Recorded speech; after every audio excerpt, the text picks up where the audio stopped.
जय भवानी दोस्तों, मैं हूं तानाजी मालुसरे, छत्रपति शिवाजी महाराज का वह वीर मावला जिसने अपने प्राणों की परवाह किए बिना स्वराज्य के लिए लड़ाई लड़ी और कोंढाना किला जीत लिया। देखो आप भी। 1200 सशस्त्र सैनिक, अभेद्य किले की तटबंदी और एक खूंखार राजपूत किलेदार उनके सामने मैं घायल हूं लेकिन मेरा संकल्प अटल और है। इधर थे सिर्फ 300 मावले और उनका एक जख्मी सेनापति। शौर्य हमारा ध्येय है। यहाँ तक पहुंचने के लिए उन्हें सिर्फ एक रात मिली थी और एक ऐसा फैसला लेना पड़ा था जो लगभग असंभव था। 1665 के पुरंदर के समझौते के बाद शिवाजी महाराज को अपने 23 किले मुगलों को देने पड़े थे और उन्हीं में से एक था कोंढाना किला।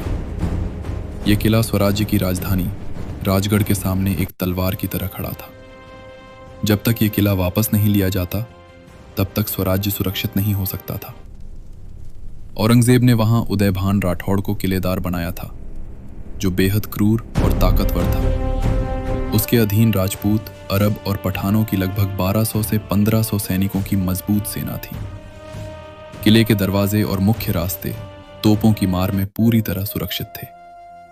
सीधा हमला करना मतलब आत्महत्या था। महाराज के मन में सिर्फ एक ही सवाल था, कोंढाना वापस कैसे लिया जाए।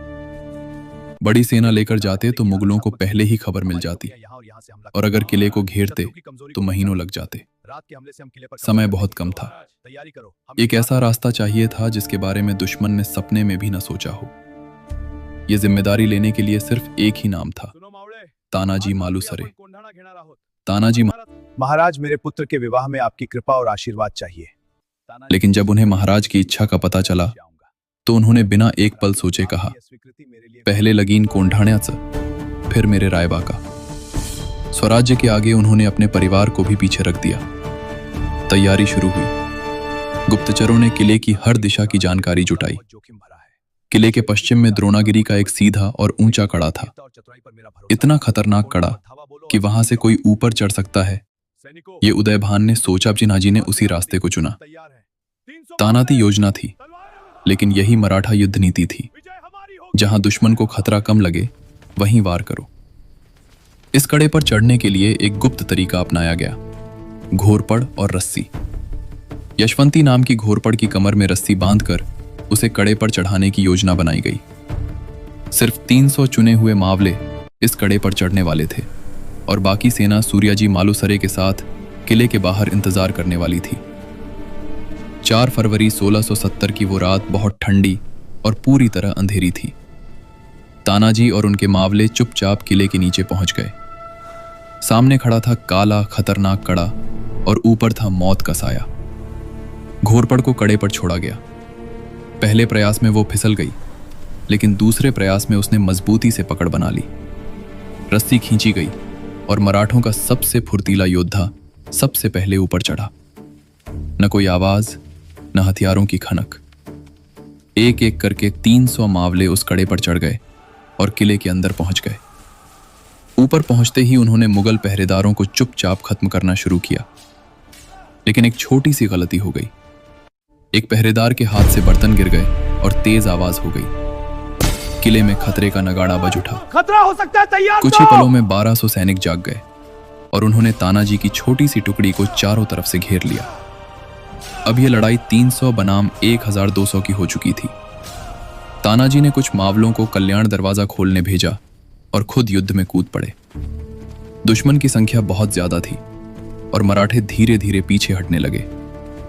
तब तानाजी सीधे उदयभान के सामने आ गए, जैसे 2 शेर आमने सामने आ खड़े हुए हों। एक लड़ रहा था पैसे और सत्ता के लिए और दूसरा स्वराज्य के लिए। लड़ाई इतनी भयानक थी कि तानाजी की ढाल टूट गई, लेकिन उन्होंने हार नहीं मानी। उन्होंने अपने हाथ में फेटा लपेटकर वार रोकना शुरू किया। दोनों के शरीर पर कई गहरी चोटें लग चुकी थीं। आखिर में दोनों ने एक साथ आखिरी वार किया और उदयभान के साथ तानाजी भी जमीन पर गिर पड़े। अपने नेता को गिरा हुआ देखकर मावलों का हौसला टूटने लगा और वे कड़े की तरफ भागने लगे।